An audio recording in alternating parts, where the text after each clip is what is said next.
see a big recreational vehicle. Welcome to the Titty Twister. Bottle of whiskey.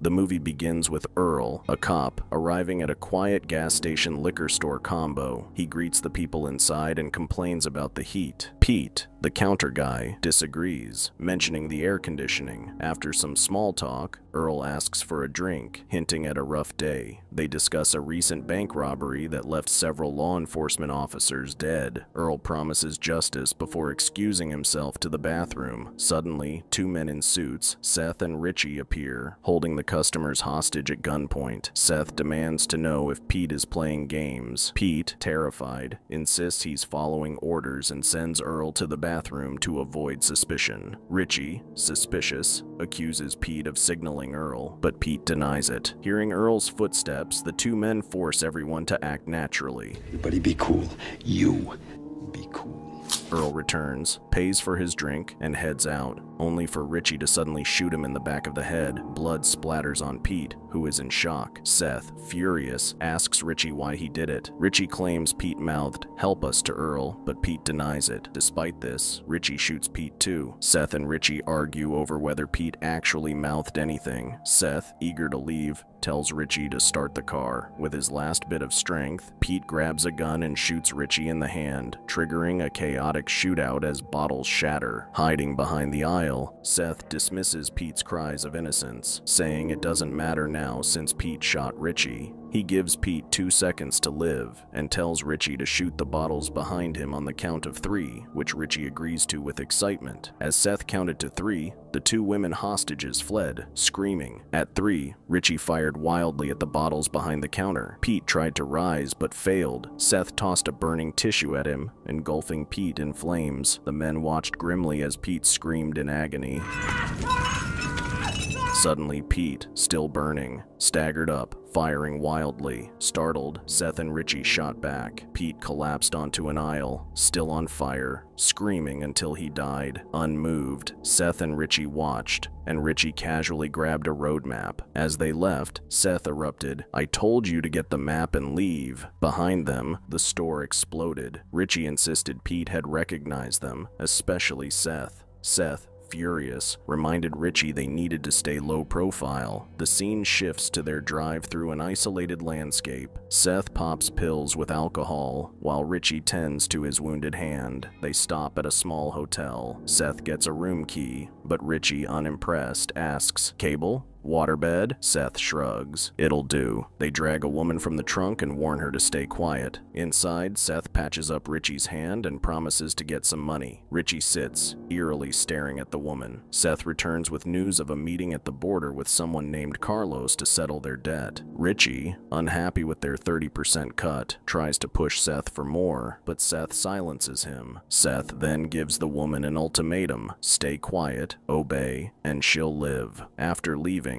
Richie invites her to watch a movie with him, and she reluctantly agrees. Meanwhile, at a diner, a father eats with his 2 teenagers. They plan to reach El Paso soon and stop at a motel. The son goes to the bathroom, and the daughter mentions a call from Bethel Priest. Her dad, indifferent, brushes it off. When she asks if he no longer believes in God, he admits he does, but no longer loves him. She wonders what their mom would think, but the dad curtly reminds her that their mother is gone and can't offer an opinion. The scene shifts to a news broadcast detailing the Gecko brothers' crime spree. Seth Gecko had been serving time for a bank robbery, and his brother Richard had escaped during a courthouse hearing, killing multiple law enforcement officers and a school teacher. The news reports the recent deaths of Earl and Pete, bringing the death toll to 16, 5 Texas Rangers, 8 officers, and 3 civilians, including a mother of 4. Seth returns with food and asks Richie for updates. Richie informs him that authorities plan to catch them within 48 hours. Seth decides they must cross the border tonight and meet Carlos in Mexico. Suddenly, Seth notices the woman is missing from her chair and asks Richie where she is. Richie points to the bedroom. Seth bursts in and finds the woman shot, blood everywhere. Stunned, Seth demands to know if Richie did it. Richie explains that she tried to escape once Seth left. Enraged, Seth chokes Richie, shouting that he doesn't harm women and that Richie crosses a line. After pushing Richie against the wall, Seth calms down, telling him everything will be fine once they're in Mexico. Meanwhile, the dad and his kids from the restaurant check into the same motel as the Geckos. The kids argue about the motel's condition, but the dad dismisses their concerns, only wanting a bed. As they park, Seth crosses in front of their car, causing the dad to brake abruptly. Disturbed by the encounter, they continue inside. Later, a knock on the door wakes the dad from his nap. He notices his son, unaware of the noise, practicing guitar with earphones. After another knock, the dad shouts, "What?" and hears someone claiming to be Richie from room 11. Reluctantly, the dad opens the door to find Richie, who asks to borrow an ice bucket. The dad agrees, only to turn around and see Richie pointing a gun at his face. Seth then bursts in, punching Jacob, the dad, onto the bed. Richie orders the kid to drop his guitar, and Seth, aiming a gun at Jacob, demands his name. Jacob complies, and Seth forces both him and his son onto the bed at gunpoint. When Seth mistakes the son for Japanese, Jacob corrects him, saying he's Chinese. Jacob asks if this is about money, but Seth clarifies they need his help, not his money. Jacob's daughter rushes in, greeted by Seth's gun. Jacob tries to calm her, as Seth demands the motorhome key, which Jacob says is on the dresser. Seth, noticing Richie leering at the girl, orders Richie to get the motorhome while he keeps an eye on her. Seth warns her to cooperate or risk her father's life. She quickly dresses and heads to the bathroom. Jacob offers them the motorhome, but Seth insists they'll take a ride, threatening Jacob's son when he protests. Jacob reluctantly agrees. They drive off in the motorhome, Richie aiming a gun at the kids while Jacob drives with Seth beside him. Seth tells Richie to put in his invisible brace, and Richie complies, explaining to the puzzled kids that he grinds his teeth. Seth asks Jacob about his kids, Scott and Kate, and, after finding a family photo, inquires about Jacob's wife. Jacob explains she passed away in a car accident. Noticing a minister's ID in Jacob's wallet, Seth asks if he was a preacher, to which Jacob replies he was. Seth pushes for more, but Jacob shows no interest in talking. Seth agrees to stop asking questions, but warns that if Jacob doesn't help them cross into Mexico, he and his family will be killed. At border control, Seth tells Scott to sit in the front while he takes Kate and Richie into another room. Scott urges Jacob to tell the officers what's happening, but Seth refuses. In the back, Richie holds a gun to Kate's face, growing increasingly anxious. Seth tells him to shut up as Scott tries to convince Jacob to tell the officers, believing it's their only way out. Jacob asks Scott to trust him, assuring him not to say anything. A cop approaches and asks Jacob who's with him. Jacob replies it's just him and his son, taking him to a bullfight. In the back, Richie panics about the cops, and Seth punches him to keep him quiet. The commotion draws the cops' attention, and Jacob accidentally mentions his daughter in the bathroom, despite claiming only his son was with him.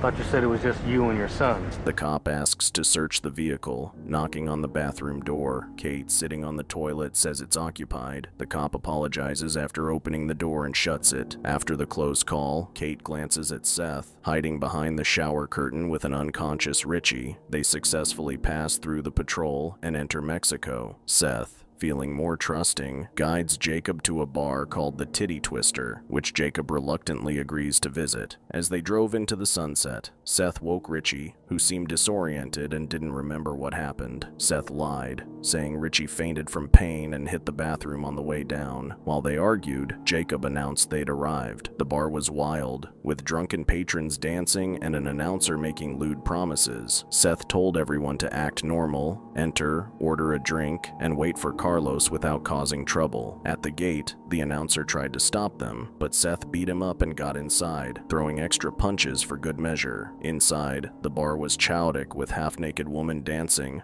fights breaking out, and a band playing. Seth liked the place and ordered whiskey, but the bartender drank it himself, saying the bar was for bikers and truckers only. Bikers and truckers only.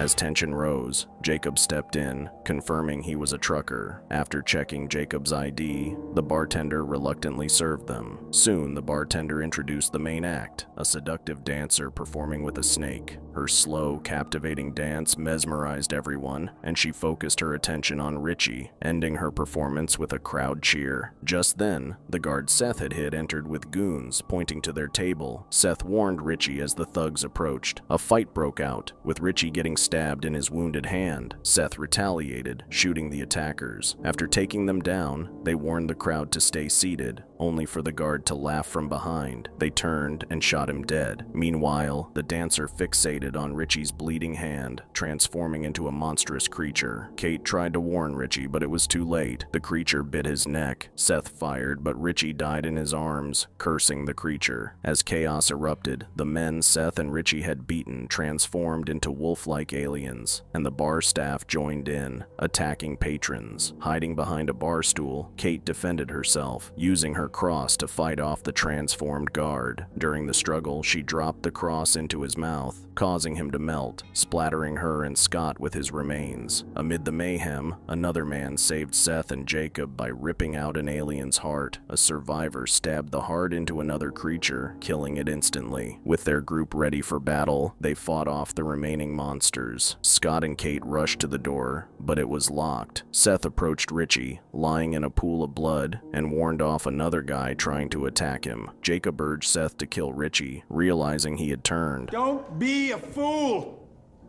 He'll kill us all! After a moment of hesitation, Seth accepted the truth and stabbed Richie, granting him peace and death. They heard noises outside, which Seth dismissed as bats. While locking the doors, they took turns killing any remaining vampires. One guy, bitten during the fight, hid the bite under his jacket without telling the others. As they regrouped, Seth declared they were fighting vampires and asked if anyone had crosses. Scott suggested improvising a cross from bar items. They discussed ways to kill vampires: sunlight, garlic, silver. The bitten man began to ramble about vampires until Seth interrupted, telling Jacob, the former preacher, that his faith could save them. Jacob punched Seth, thinking he was mocking him, but Seth insisted Jacob was key to their survival. Reluctantly, Jacob agreed. Kate, unnerved by the bat's noise, urged him to hurry. The bitten man, growing delirious, heard voices urging him to kill. In the chaos, he bit another man, who in turn bit Jacob.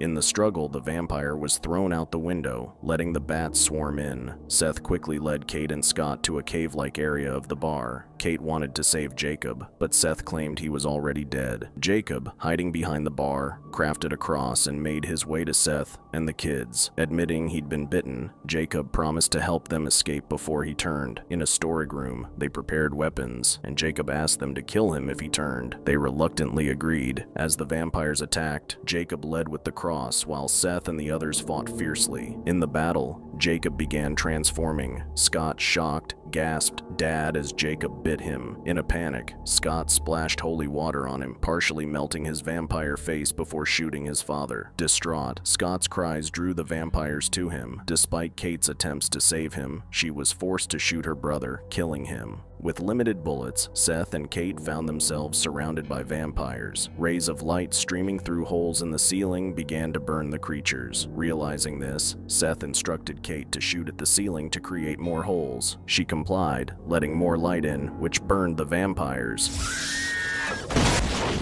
Suddenly, they heard someone shouting for Seth. It was Carlos. Seth yelled for him to shoot the door. When it burst open, sunlight flooded in, causing the vampires to burn and explode. Seth and Kate rushed outside toward Carlos, who was shaken by the chaotic scene. Seth punched Carlos, furious about meeting him at the bar. Carlos explained he'd never been there before but thought it was safe since it only operated from dusk till dawn. Seth angrily blamed him for the loss of his brother and Kate's family. When Carlos asked how he could make it right, Seth negotiated his payment down from 30% to 20%. Seth then apologized to Kate, handing her some money. She asked to join him, but he refused and drove off with Carlos into the desert. Did this story spook you out? Let us know in the comments below. For more horror movie recaps, subscribe to our channel and we will see you in the next one. Fear awaits you.